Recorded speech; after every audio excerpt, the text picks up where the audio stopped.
listening to the longest running and number one rated podcast for all things San Antonio Spurs basketball. This is the Spurscast with your host, Paul Garcia. All right, welcome back to another episode of the Spurscast. I am once again joined by Project Spurs writer Benjamin Bornstein. So if you missed the first episode with Ben and I, we discussed, what's going on in the opening week of training camp. Now, in this episode, we're going to go back to your questions. Maybe they're Spurscast listeners. Spurs fans sending questions to me a few weeks ago, right before the season started. So I've been addressing them in different episodes. So in part one, we talked about lineup questions in detail. In part two, Jonas Clark and I talked about trade questions. And now in part three, these are questions that are more so future-based, maybe after this season. So that's kind of where I put this category of questions. So let's jump right into this, Ben. All right, so let's go to our first question here. This one came from at Elevated Sport. Here's the question, Ben. Because you're our draft guy, so I definitely want to have you answer this question. At Elevated Sport asks, Scoot or Big Vic? What are your thoughts there? I am on the wobbly for Wemby train, hardcore. I'm the conductor of that train. Victor Wembanyama all day, every day, twice on Wednesdays, just because I said so. Okay, I'm 100% with you. There was just some recent clips provided by who is it, Draft Express on Twitter. I mean, him playing Wembanyama playing. Wow, that dude is. Yeah. I don't want to say names because I don't like comparing players, especially that they haven't played any games. But just the fact, the way he's able to maybe be 10, 12 feet from the basket, put one step and just dunk the ball on someone, it's very close to what Giannis is able to do when he gets into the paint. And again, I don't want to say Giannis' name because Giannis is obviously an MVP, really, really good player. But that's the thing is that this guy, Wembanyama, has that kind of potential. Anything else pop out to you from those video clips? Wingspan for days. He's legitimately got an 8-foot wingspan. I mean, that's just stupid. Jay Billis his mouth would be drooling during draft night. But it kind of confirmed what we've known. He's a long guy. He contests everything. He competes hard. And I think the new team he's on, he's going to be playing somewhat better competition. He's going to be the focus of the offense, which will give us a better idea of how good he really can be and if he can kind of carry a team. Yeah, a few other things that I saw, just the passing the note, he'll have 2 or 3 guys on him, and he's at the top of the key or at the top of at the 3-point line, and he just dishes a little side pass, and his guys right there under the basket for an easy layup. Also the defense, I felt bad for that dude that he blocked where he's going up 3 or 4 pump fakes he can't get, and then Wembanyama just still swats it. So yeah, I agree with you there. Can you just Scoot, can you just tell the listeners about him as a player, and what if the Spurs unfortunately don't get Big Vic and they end up getting a player like Scoot? Listen, Scoot Henderson, great consolation prize.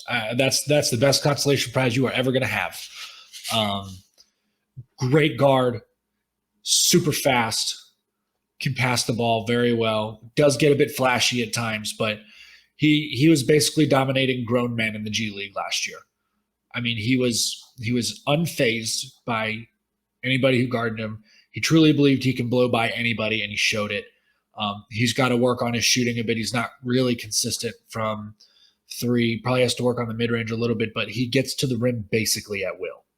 Okay, so there's Big Vic and Scoot, and yeah. I haven't watched a lot of tape on him, but definitely taking what you the kind of scouting report that you provide, and then yeah. But like I said, my answer to that one is also it's obviously a Big Vic if you're a Spurs fan rooting for that come draft time.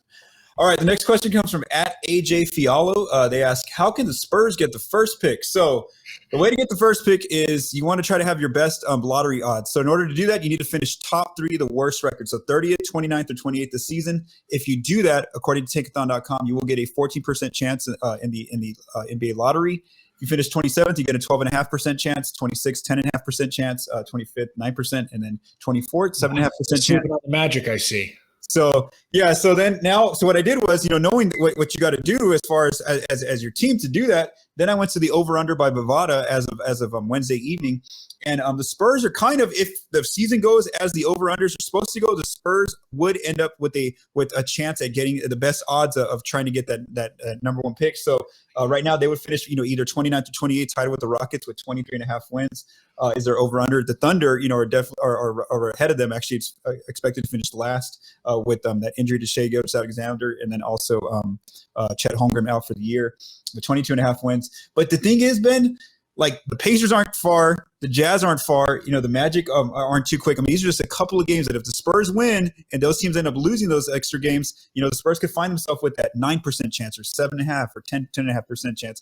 And plus the fact that the Pacers probably have trade moves to make where they might, move Miles Turner and Buddy Hield. The Jazz, still have some veterans that they might try to get. Yeah. If the Pacers move off either or both of those guys, they are plummeting. Unless they are making some crazy blockbuster trade where they net a couple of all-stars or something, in which case those dudes won't let the Pacers lose. But I also happen to be in the camp that the Magic are going to be better than that win total this year. I just think they're too talented not to be, even if all that talent is super young. They just have to make sure they're not playing 15 different guards throughout the season because of injuries. But yeah, the Spurs, that seems about right, 23.5. I mean, who are they? There's no team where they're just going to have their number. They're going to have to work for every win. Like I could see some of these other teams where they just kind of cruise into a win. They catch guys off guard, but I feel like with the Spurs, they're just it's a long road. It's a long season. It's this is your grandfather's Spurs where they walked uphill both ways to school without shoes. There is nothing comfortable about what's about to happen this season. Yeah, no, it's this is gonna be an interesting season, and for me, it's more like what if the Spurs are in a close game, they end up winning it, and then it's like and then you look like come February, March, standings start to shape up, like did they maybe get to play themselves into that 10.5% chance spot? Like that's the kind of thing too that you gotta wonder about, and then I also wonder if Indiana and the Jazz start making trades. The Spurs say, hey, Jakob Poeltl or Doug McDermott or Josh Richardson, because then the Spurs, they can also make trades to try to get worse as well with their veteran players that they have as well. So again, this is how you get the number one pick, your best chance. It's not guaranteed. Even if you finish top three worst, there's no chance. There's no guarantee though that you'll still get that number one pick. If you want the real answer to how you can get the first pick, you go back to 1985. You do it with envelopes. You put an ice cube in one of them so the commissioner knows, all right, that's the one to pick. All right, we're going to go full on Patrick Ewing conspiracy theory. That's how you get the first pick. Yes, I don't know. So anyway, I mean, well, with the rules we can use today, that's how you get the first pick. But yeah, that one will not fly. Yeah, because even if, like I said, the crazy thing about this today's scenario is that even if you finish, dead last, it doesn't matter. You may not get guaranteed.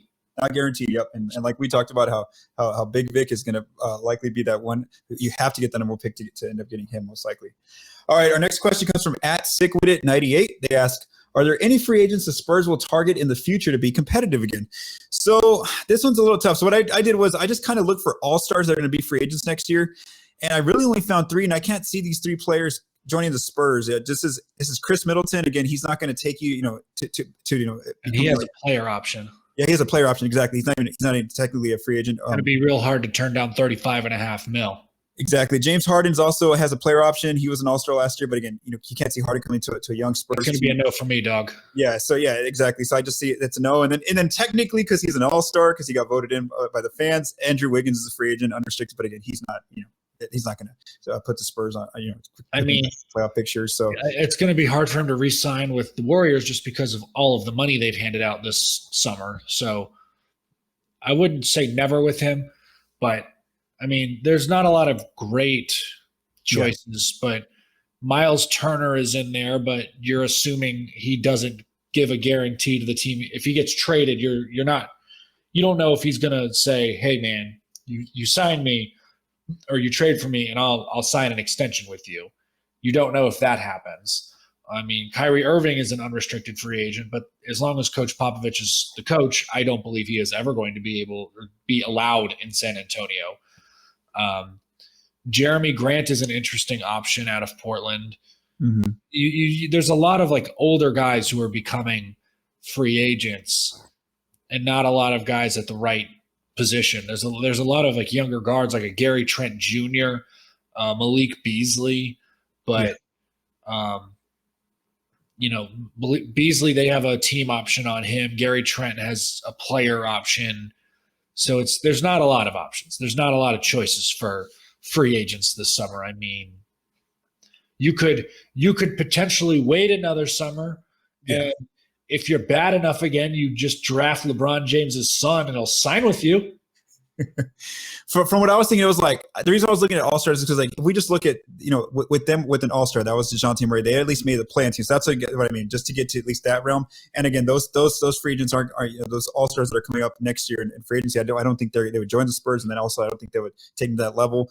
And then I think 2024 is interesting because let's just say you end up getting the number one pick, you end up getting Victor Wembanyama, you add him to the team, you hope that Keldon, maybe Josh Primo, Devin Vassell, one or two of those players make a big jump this season. So then all of a sudden that becomes an interesting group for a free agent in 2024 to join. There's players like Pascal Siakam's an unrestricted free agent in 24. Jaylen Brown of the Celtics is an unrestricted free agent. So then I think that you have a really good foundation that you're starting to build, and then you can get a player who's older but to come join this young group. I think that's the route the Spurs go. Again, I don't see next summer being that time that the Spurs are going to be able to just sign somebody and go back up. They're going to sign Victor Wembanyama immediately after the draft. As soon as they can put pen to paper, that is happening. Yes, for sure. And we're going to get to a question about this, but I think that's the best way for the Spurs to get competitive again. Is just you have to go to the draft. Unfortunately, suck it up for a couple of years, folks. It's the way it works. So we have a question like that coming up soon here. Oh, there it is, right there. Okay. So was an interesting research one for me. The question is by @JuniorMint21. They asked, what year can we reasonably expect to be competing for a top 4 seed in the West Finals berth? This is the Spurs. So again, I just looked up some teams who were, just a few years ago, they were like, winning 20 plus games, maybe it wasn't a lot. And then how they got into like the finals or got into like a number 1 or 2 seed out West. And so we look at like, I'd say it's the answer from what I've seen from a few of these teams is probably like 5 or 6 years from what I've seen. And you have to get lucky in the draft as part of it. So we look at Phoenix 6 years ago, after drafting Devin Booker is when they went to another level. Now we got to remember Booker was the 13th pick. And then, so again, usually a 13th pick, you don't project that player to become like a really good player like Booker's become. Then it took 3 years since they got an Ayton to get to the finals. So again, again, they got the number 1 pick. They had to have the best lottery odds that year. Philly, when they went for the whole tanking, what was it? Trust the process. It took them 5 years through that process, and that's just to get to become a 50-win team. Philly still hasn't got to the finals. They haven't even got to the conference finals, so it's not even guaranteed that worked. That trust the process. And that took about 5 years. There's a number of factors. Exactly. Problem. Is the West going to be in a decline? Are there going to be blockbuster trades? Are the Spurs going to get the number 1 pick this year? Are they going to get a top 10 pick next year? Are the guys who we expect to develop, are they going to develop the way we think they will? It's a great question. It's just not one that's easily answerable. No, it's not. However, we're going to answer it because the man asked the question. So, or woman, I don't know who Junior Mint 21 is, whoever you are, person. I assume you're not a robot. I'm going to answer your question. I would say give it 5 years. Okay. It cannot be worse than the Philadelphia 76ers, mostly because the Spurs front office is smarter than that. They're not going to outright tank that many years and then blow picks. They can't afford to do that. And they have the safety of having a bunch of picks coming their way in the coming drafts. So I think that goes a long way as well. Yeah, even a team like Memphis, it took them 5 years to get to end up being the number 2 seed. And again, there's a lot of factors, like Ben said. You have to have your young players, develop and pop and become, really good players. So like you have to have somebody like Devin Vassell or Keldon Johnson, Josh Primo. Then you have to get those, those top lottery picks, and then those players have to pan out and become really good. So again, there's no guarantee. So I would say, like Ben said, 5-6 years is like the normal answer, which that's like 2028, man. That's a long time. I'm already feeling old. That's going to be a long time. So losing Spurs seasons, it's going to take a while. It's not going to be like what it used to be.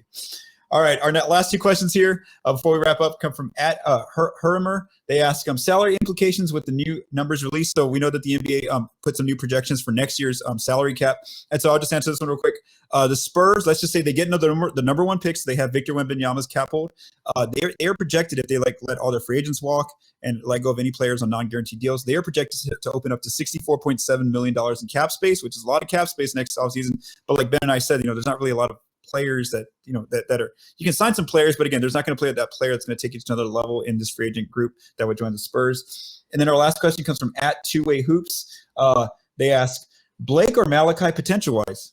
Personally, I'd pick Blake. Ben, what is your answer there, considering that you scouted these two players in college? You're making people pick between their children. Why would you do this? If I have to pick, I like Blake Wesley too. I think he looked more polished a bit, and that probably came from the fact that he had to be the guy at Notre Dame, whereas Malaki Branham was basically playing sidekick to EJ Liddell. So that would be my pick as well.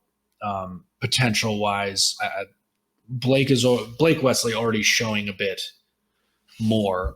I would say. I agree with Ben there. I think Blake has the potential to go to go to another level. He has whereas Branham could be a really good player. I think he can even be like a type. I know I hate making this comp because it's like so perfect for him. Like just the way he plays is that Chris Middleton comp. I think that's where kind of player that he can be. And again, so again, I agree with Ben there. I think Wesley though, we don't know what to expect from him where he can do something different. But then again, maybe it doesn't pan out for him. So I think that it's more. I don't know how to say this. Like it's more of a guarantee that I think Brandon will end up being the actual stable, really really solid foundation of NBA career. Whereas Wesley could definitely go to another level, but then he could also it may not work out. So again, you're basically saying Malaki Branham's floor is higher, exactly, but Blake Wesley's ceiling is higher. That's the better way to put it. Thank you, Ben. Yes, perfectly put there. So yeah, I think that's where how I see their long-term potential for those two players. All right, so one for sending in those questions. Whenever I asked that date for those questions, but there's been a lot. There was like 30 of them. We addressed them all in 3 different episodes. And thank you to Ben, to Jonas, and also to one of our other writers for joining me. Matthew Lerma, there we go. That's his name. We have so many new staff members, so I'm trying to remember everybody. But yeah, thank you all for asking those questions. We've addressed them. Again, go back and watch the previous Spurscast episodes if you'd like to hear all the answers. And also thank you to Ben for joining me on this episode. And thanks to Joe Garcia for mixing and producing this episode. From all of us at Project Spurs, stay safe and have a great day.